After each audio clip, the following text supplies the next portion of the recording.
ಹುಬ್ಬಳ್ಳಿ ನಗರಕ್ಕೆ ಆಗಮಿಸಿದ್ದಾರೆ ಸಿಎಂ ಸಿದ್ದರಾಮಯ್ಯ. ಗೋಕುಲ ರಸ್ತೆಯಲ್ಲಿನ ಖಾಸಗಿ ಹೋಟೆಲ್ನಲ್ಲಿ ವಿಶ್ರಾಂತಿಯನ್ನು ಪಡೆಯುತ್ತಾ ಇದ್ದಾರೆ. ಕೆಲ ನಾಯಕರ ಜೊತೆಗೆ ಗೌಪ್ಯ ಸಭೆಯನ್ನು ಕೂಡ ನಡೆಸಿದ್ದಾರೆ ಸಿಎಂ ಸಿದ್ದರಾಮಯ್ಯ.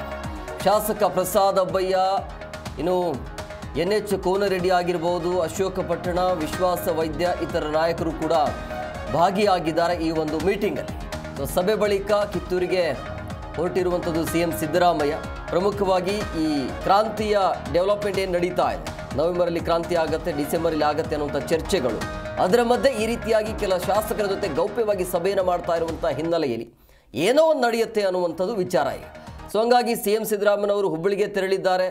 ಅಲ್ಲಿ ಕೆಲ ಶಾಸಕರನ್ನ ಕರೆಸಿ ಮಾತನಾಡಿದ್ದಾರೆ. ಅಂದರೆ ಮುಂದೆ ಒಂದು ವೇಳೆ ಸಚಿವ ಸಂಪುಟ ಪುನಾರಚನೆ ಆದರೆ ಅವರಿಗೆಲ್ಲ ಅವಕಾಶ ಇದೆಯಾ ಏನೂ ಗೊತ್ತಿಲ್ಲ. ಒಟ್ಟಿನಲ್ಲಿ ಮುಂಚಿತವಾಗಿಯೇ ಈ ರೀತಿಯ ಒಂದು ಚರ್ಚೆಗಳು ಅಂತೂ ನಡೀತಾ ಇದೆ.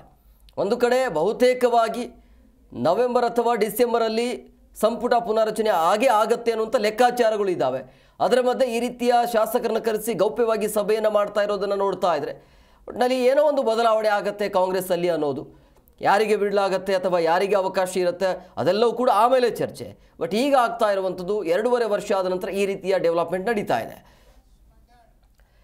ಈ ಬಗ್ಗೆ ಮತ್ತಷ್ಟು ಮಾಹಿತಿ ನೀಡ್ತಾರೆ ನಮ್ಮ ಪ್ರತಿನಿಧಿ ಕಲ್ಮೇಶ್ ಮಂಡ್ಯಾಳ ಫೋನ್ ಸಂಪರ್ಕದಲ್ಲಿದ್ದಾರೆ. ಕಲ್ಮೇಶ್, ಗೌಪ್ಯವಾಗಿ ಸಭೆಯನ್ನು ಮಾಡ್ತಾ ಇರೋದು ಯಾಕೆ, ಏನೆಲ್ಲ ಚರ್ಚೆ ಆಗಿರಬಹುದು ಅಂತ?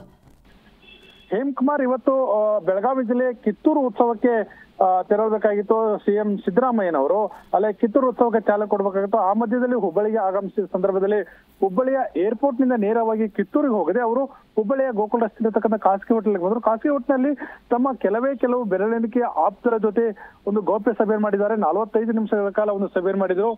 ಸಭೆಯಲ್ಲಿ ಏನು ವಿದ್ಯಮಾನಗಳಾಗ್ತಿದೆ, ಅಧಿಕಾರ ಹಸ್ತಾಂತರ ವಿಚಾರ ಇರ್ಬೋದು, ಮತ್ತು ಈ ಯತೀಂದ್ರ ಅವರ ಪುತ್ರ ಯತೀಂದ್ರ ಹೇಳಿಕೆ ಇರ್ಬೋದು, DK ಶಿವಕುಮಾರ್ ಅವರ ಏನು ಈ ಅಧಿಕಾರ ಹಸ್ತಾಂತರ ವಿಚಾರದಲ್ಲಿ ಮೌನ ವಹಿಸಿರುವುದು, ಮತ್ತು ಹೈಕಮಾಂಡ್ ಅಂತ ಬೊಟ್ಟು ಮಾಡತಕ್ಕಂಥ ತೋರಿಸತಕ್ಕಂಥ ವಿಚಾರ ಇರ್ಬೋದು, ಅನೇಕ ವಿದ್ಯಮಾನಗಳ ಕುರಿತಂತೆ ಚರ್ಚೆ ಮಾಡಿದ್ದಾರೆ.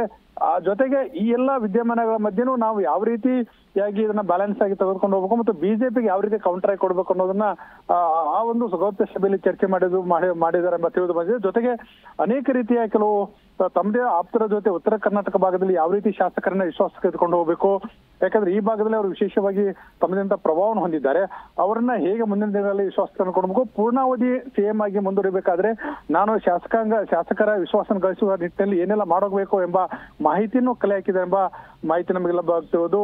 ನಂತರ ಅವರು ನೇರವಾಗಿ ನಾವು ಸಭೆ ನಂತರ ಮಾತನಾಡಿಸಿ ಹೋದಾಗ ಅದ್ರ ಬಗ್ಗೆ ರಿಯಾಕ್ಷನ್ ಕೊಡ್ಲಿಲ್ಲ. ಅವರು ನಾನು ನಂತರ ಮಾತನಾಡ್ತಾರೆ ಅಂತ ಹೇಳಿ ನೇರವಾಗಿ ಹುಬ್ಬಳ್ಳಿಯಿಂದ ಕಿತ್ತೂರಿಗೆ ಹೋದ್ರು. Hemakumar, yes, okay, thank you Kalmesh ನಿಮ್ಮೆಲ್ಲ ಡೀಟೇಲ್ಸ್ಗಾಗಿ.